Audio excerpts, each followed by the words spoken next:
Ay, dumulas ako. Ay, ay, dulas. Ay, ako na. Ay, yan sinasabi ko, diba? Kaya yung walkback may bilang tumatawid eh. Di ba lang ikaw ang pinakamabilis sa kalsada, importante, uwi ka ng buo.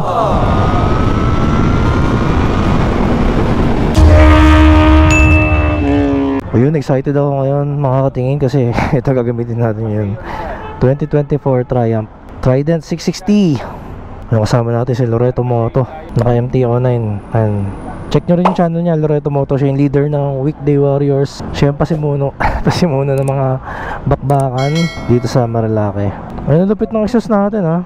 Naka silencer pa pero malakas. Subutin na lang naka silencer kasi feeling ko pag hindi sakit sa tenga. Ayun, hindi ko rin kaya tanggalin kasi naka ano siya eh. Parang sear clip yung kabitan niya. Ayun, pero maganda. Maganda yung hatak niya. Pauna na kayo kaysa daanan nyo kami ha. Sila sir mga naka-Vespa. So konti lang tayo ngayon. May kasama tayo naka RS B4 tsaka Panigale B4. Asan na ba sila? Ayun, nandun sa kabila. Ay, hindi ko pa alam kung ilan tayo lahat kasi iba-iba ng parking. Ha? Hard starting. Hard starting na. Ganda ano. Magaan. Dali lang niya iniikot oh. Doon tayo sa banda ron, mainit eh. Ayun, dito sila. May naka ZX-10R matte black, matte gray. 2022 yata to. Pinaritan yung decals ng gray. Tapos sa isa naka B4S, naka Terminioni exhaust. Ganda ng mags nyo. Anong mags ba yan? OZ Racing siguro yan. Oo, OZ Racing forged wheels.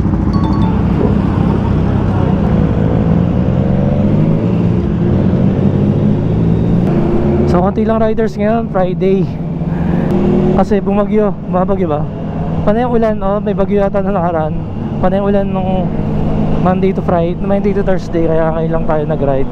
Siyempre check tayo ng weather forecast para sigurado. Tama naman sabi ni weather, araw ngayon, di ba? You know? Baka na mamaya, no? Hot na hot. Hot na hot si Loreto Moto. Kalbo bago lang yan, ha?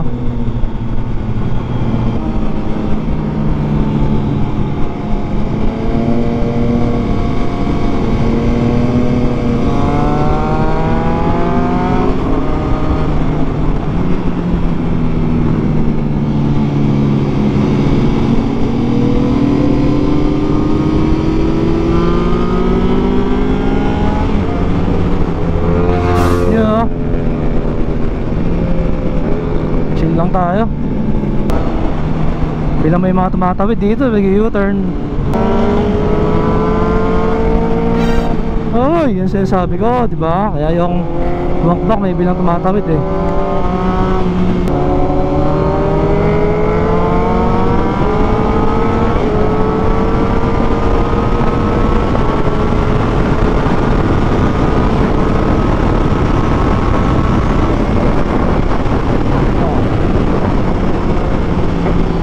Tahimik na.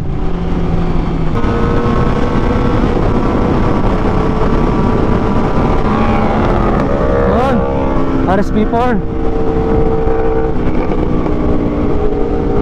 Ay, parang may konti pang basa-basa oh. Basa pa rin dito.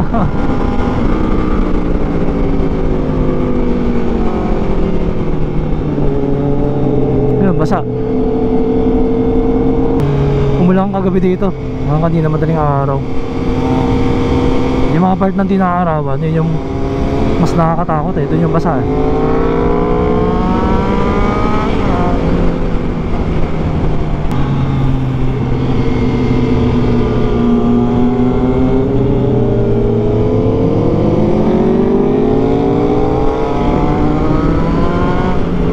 Ay, basa pa rin. Nakakatakot eh. Chichi oh. Hindi pumitik, nagbe-break in. Ay, dumulas ako. Si Infinitix Photo yun, shoutout kay Infinitix Photo. Oy oy, dulas. Ay, ako na. Dumudulas. Basa-basa eh. Grabe yung mga nasa una natin. Walang tulas-dulas eh, no? Sumasayaw-sayaw nga yung gulong ko eh. Sila dire-diretso lang. Diretso lang sa pag-banking. Si Infinix Photo nga pala, mabilis yun. Kaya lang kargado siya ngayon, bagong karga. So break in yung 63mm niya. Break in yung makina ng Aerox niya, kaya bagal niya ngayon. Kaya naman na trauma. 2 beses dumulas yung gulong natin eh. Mamaya na tayo babakbak pa uwi. Ang dulas eh. Mas mahirap kumalat, no? Mas masarap pag chill ride, oh. So, parang madulas ang gulong na to, ha. Madulas yung stock tires ni Trident pala. Bagay, medyo basa naman kasi. Pag tuyo, makapit naman siya. So yun lang, keep that in mind pag medyo madulas. Alalay sa banking. Delicates, very delicates, oh.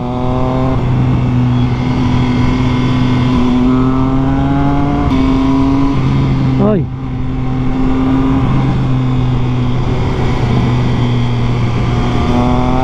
Bilis nila.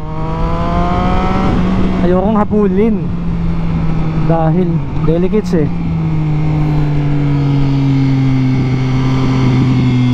Ano, basa oh. Diba? Puro basa eh. Dito pa naman maraming ano dito. Grabe basa. So dito tayo ngayon kakain guys sa Paseo Rizal. Para may iba naman.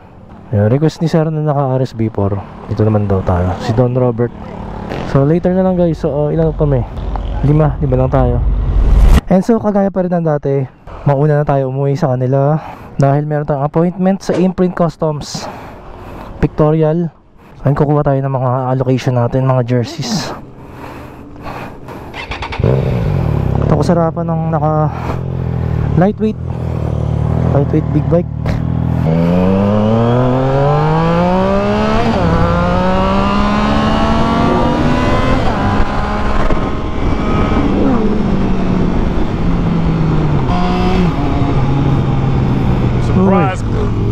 Salubungin ako nun ah.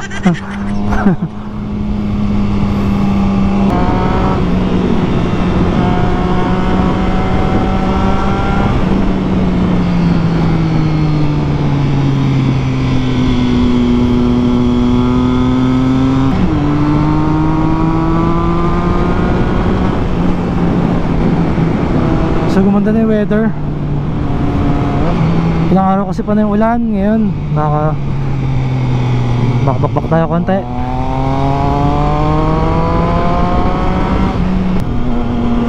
So grabe tong Trident, talaga mag-enjoy ka dito.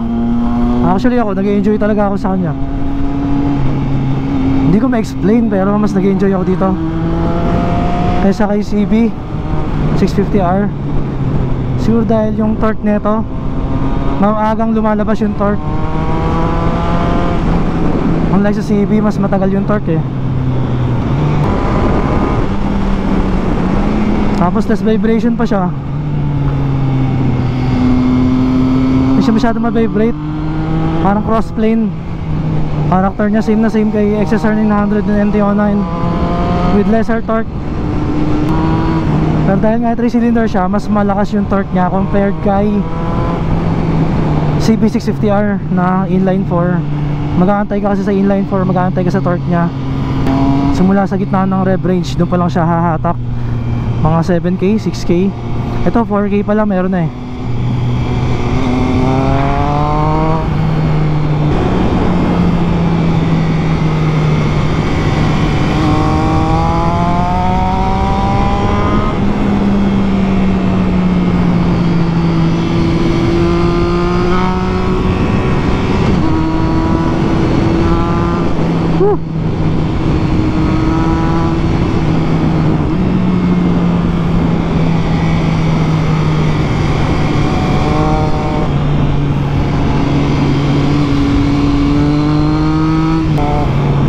Basa-basa pa konti.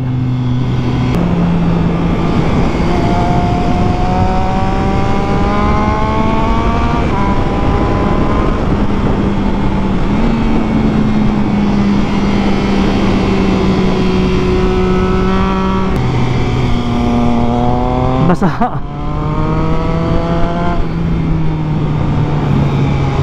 Daming basa.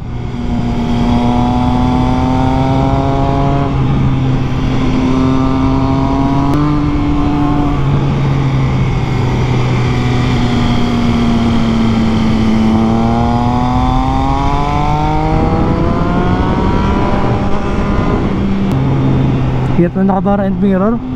Maharang sa kamay yung bar end, yung mirror pa. Kaya sakto-sakto third gear sa kanya. Lakas kasi ng torque niya, kahit third gear kaya humata ko kahit low speed. Woo! Ganda na, tuyo na yung kalsada. Oh, may basa ka agad. Kakasabi ko lang. Oh my god. Kakasabi ko lang. Ang dulas. Kakasabi ko lang eh. Dumulas. Saan sa dibdib. Delikado din mamaya pag pababa sila. Buti kontrolado rin yung takbo natin. Sakit ng dibdib ko rin ah. Naglag yung puso ko. Buti na control ko pa.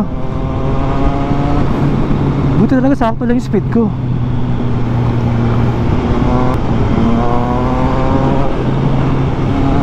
Grabe yun.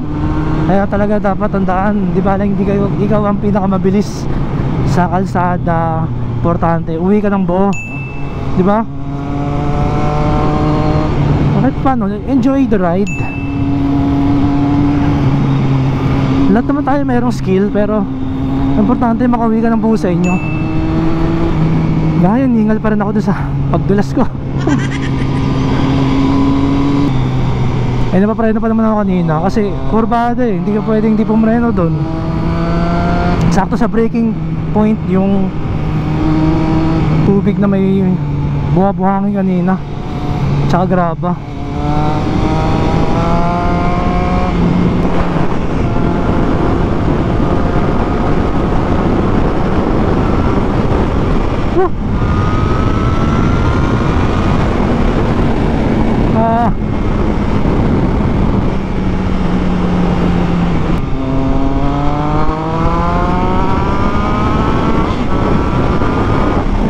Diba? Napakasarap, napaka-solid.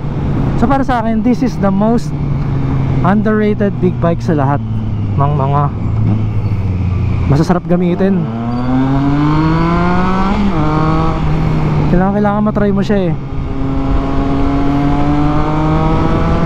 Comparing kay Tiger Sport 660 na same engine nya, mas magaan to eh. Mas mababa seat height. Talagang mag-enjoy ka dito.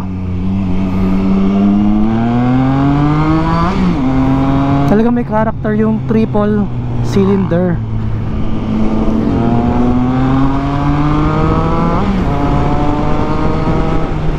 Na may pagka cross plane, kaya halos wala siyang vibration, no? Kahit sagarin mo. 9,000 RPM, sagad. Wala masyadong vibration, sobrang smooth.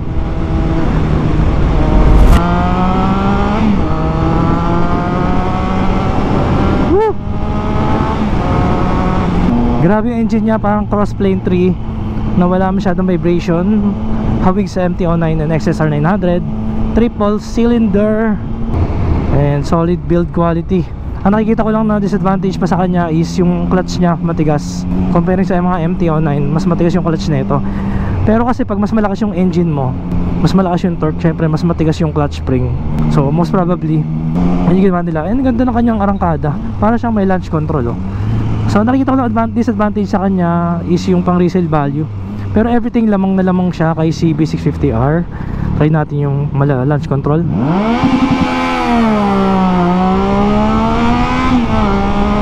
Mahatak hanggang 11k RPM, oh.